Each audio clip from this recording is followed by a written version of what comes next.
Hey guys, welcome back to another whiteboard chat, and today we're going to talk about hyperandrogenism in females. So this was the second of the two story poll topics that I posted on the last poll, and I wanted to cover this topic anyhow, so we will dive into it.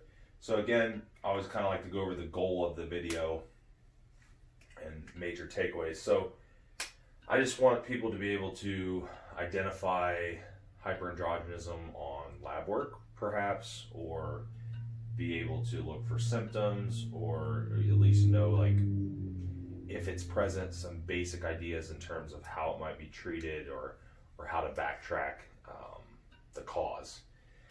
Because it can be really multifactorial, and the fact that there can be single causes, there can be causes that are pretty complex, there can be things that kind of indirectly down the line cause it, and we'll talk a little bit about how that might manifest here. So first off, hyperandrogenism in women, what the heck is it? Well, it's, what the name implies.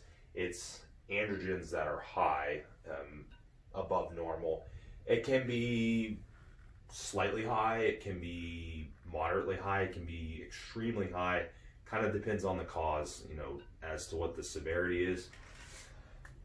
So we'll talk about a little bit about what it actually does, or what kind of levels it affects, in terms of hormones and that, and why it might happen. So typically people hear androgen, they think of testosterone, which is correct, right?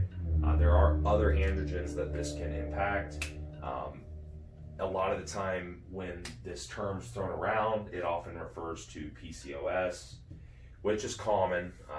Typically women with PCOS will have hyperandrogenism, they'll have high androgens, it can kind of show itself in a couple different ways.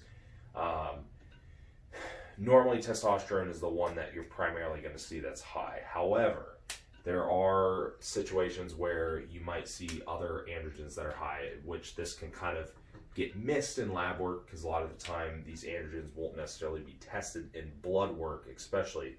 They can be, but they're often not tested. That's why things like, I talk about the Dutch test or urinary testing is really important, because it'll show metabolites and it can show other things that are not often tested for in blood work. So what else might we see high? DHT, also androstenedione. Those are the two common ones, kind of going through that 5-alpha reductase pathway. That's where you're going to end up with these. So has anyone ever seen a Dutch test? It would look like something like this. Now, I mean, there's a lot to the readouts on this, but this is what you would see in terms of hormone conversion in that 5A, right? So it would be something like this, right? Tests, 5A, DHT, and androstenedione.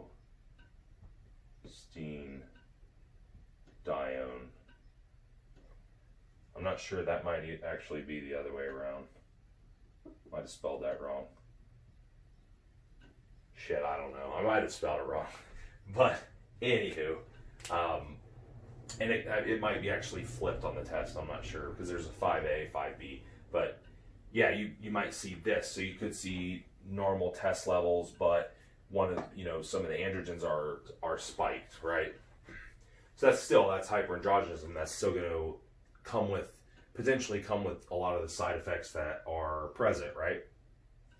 So it's important to realize that, especially if some of the other lab work is skewed, and especially in someone with PCOS, typical things like insulin resistance, so potentially skewed lipid panel, potentially skewed insulin levels, potentially skewed blood sugar levels, things like that. If those things are present, along with other symptoms of, like, which we'll talk about, but things like hair growth, excessive hair growth, male pattern hair growth, acne. Yeah, you'll want to investigate these things and figure it out, because simply that the treatment might vary depending on the pathway, right? Lowering conversion of hormones versus lowering the hormone might not necessarily be the same thing. I have specifically seen more than one test, not a lot. I'm sure if I was in a clinical setting where I had like patients with this all the time or something, I'd see it more. But with normal test and high androgens from that pathway, so it can definitely happen. Now, let's go down here and talk about some of the actual causes. Now, I kind of listed them in, I don't know statistically if this is exactly like from most common to least common, but kind of the way I saw it and from my research, definitely PCOS is the most common, I would say.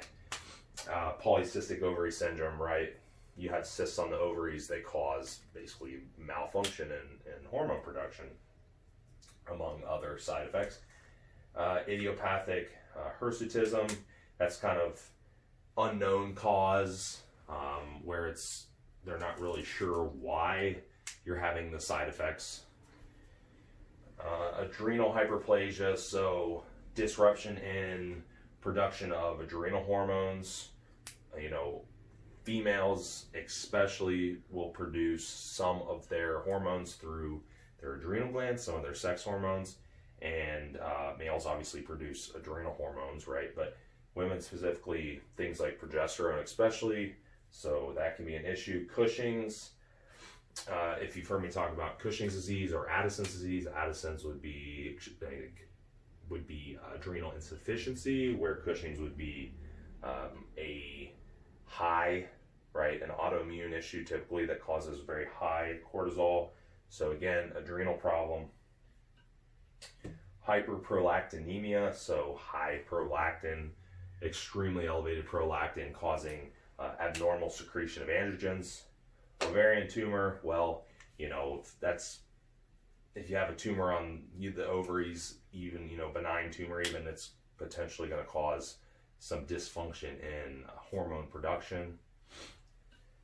Adrenal tumor, same deal, kind of already mentioned that. Medications, so there are different medications that can cause issues, things like, if you probably guess, like corticosteroid type medications, right? Some other common ones would be like certain immunosuppressant medications. There are others. I'm not an expert on like every single medication name that might fall into this category. I'm familiar with the different types or genres of medications that might impact it, but there are several different names. So, if you fall into any of those categories, you'd have to like kind of look up your medication name.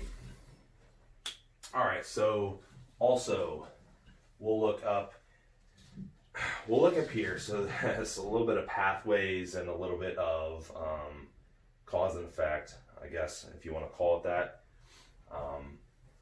HA, that's probably not an appropriate abbreviation, but we're going to roll with it. Hyperandrogenism. All right, look at some of the feedback here. So ovaries, right? Tumor, PCOS, menopause, cause and effect, right? Okay. Over here, pituitary, prolactinoma, Cushing's, acromegaly would be an issue with growth hormone secretion, right? Or acromegaly would be abnormal growth from growth hormone secretion, but the abnormality in growth hormone secretion could potentially be causing or contributing to the hyperandrogenism. Okay, drugs, mentioned that already. Dermatology, that's just like acne problems. I don't know if you can lump hair, like abnormal hair growth and things into that, but you have that as well. Over here, we have IR, insulin resistance, dyslipidemia. These things potentially adding to CVD risk, cardiovascular risk. So, of course, and diabetes risk too. We can put that on there.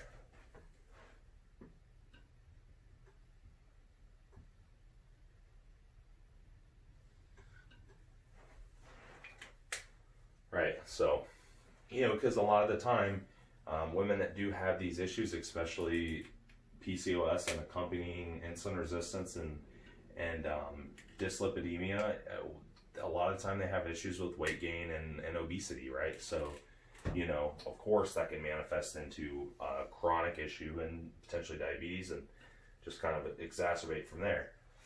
LH and FSH, so potentially some kind of issue in stimulating hormones, right?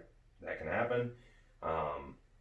Ultimately looking at amenorrhea, loss of cycles, pregnancy loss or pregnancy problems, or just lack of ability to even, get pregnant at all.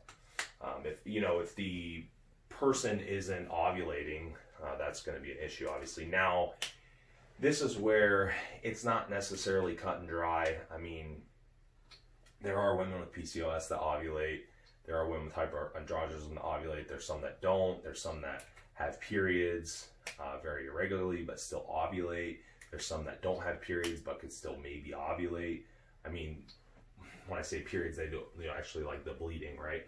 But those two things aren't necessarily tied together. But irregularities and potentially inability to become pregnant, or if they are, potential complications, right, because of hormone issues. Now, always have to talk about stress. Now, can stress be a potential contributor to hyperandrogenism and PCOS?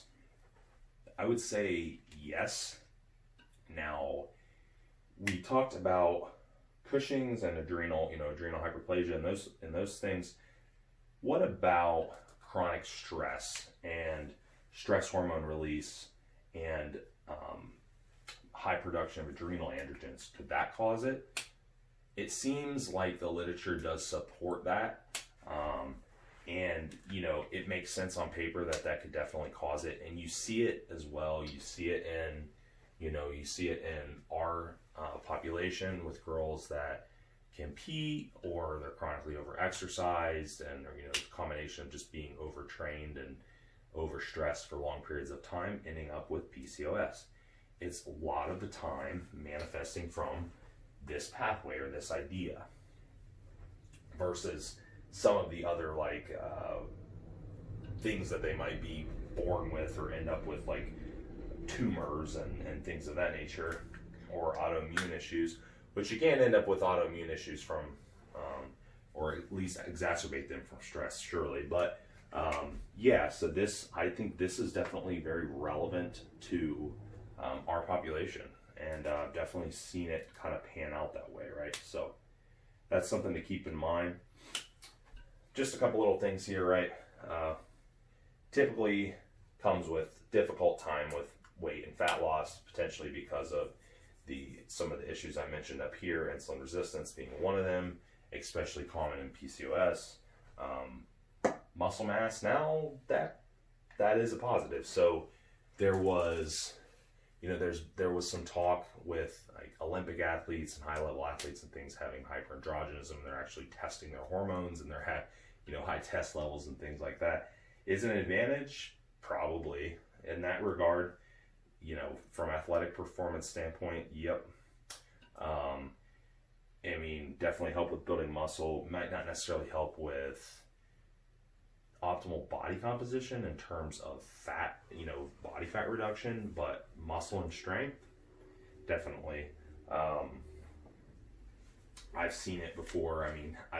Especially in like the powerlifting community, the girls that have it tend to be very strong. They tend to do quite well. Now, does that mean it's good or bad? That's debatable. It's definitely not good in a lot of senses, but there's an advantage there. And you can even talk to, I would consider somebody like Victoria Felkar and a kind of an expert, she's definitely an expert on this topic, and we had her on a podcast, and she had talked about how strong she was when she was having some of these hyperandrogenism issues. And I've seen it in clients, and I've seen after you get it fixed, it might not necessarily be the same. However, there are a lot of other advantages in terms of body composition, overall health and well-being. So again, you know, pros and cons, like, you know, well-being and mood, right? But yeah, so that is kind of the breakdown of what it is and what it might look like on lab work. Here, here, potentially here, right? If you were to look at it, and those are outside of some of the genetic or medication causes or things of that nature. Something that these are things that we would actually be able to see on lab work and see in our population, and what I personally find to be most common. Now, that pretty much covers it.